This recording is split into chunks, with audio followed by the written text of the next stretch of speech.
mentioned in Sahih Bukhari, volume number 4, hadith number 3231, that the wife of the Prophet, Aisha, may Allah be pleased with her, she asked the Prophet that was there any day in your life which was worse than the day of the Battle of Uhud? Which is the worst day of your life? So the Prophet said, yes, it was the day of Al-Aqaba in Taif. And when the Prophet went to deliver the message of Islam to the people of Taif, they harassed him and they did not listen to the message, they did not obey the Prophet, and some of the narrations say that they even stoned him. It was the worst day of his life. Then when the Prophet was sitting with his head down in sun, suddenly he finds a shade of cloud over his head, a shade of silver cloud. And when he looks up, he sees the Archangel Gabriel. He sees Jibril alayhi salam. And Jibril alayhi salam says that Allah has witnessed what they did to you and how they behaved with you. So Allah has sent the angels of mountain to help you. And Jibril alayhi salam, he calls the angel of mountain.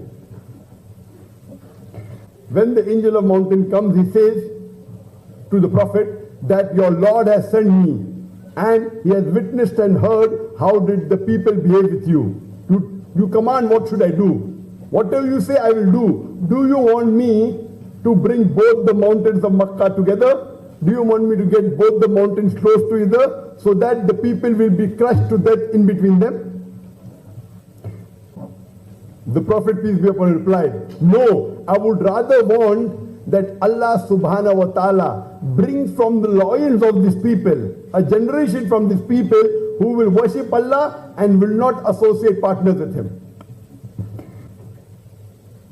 Imagine the Prophet says it was the worst day of his life.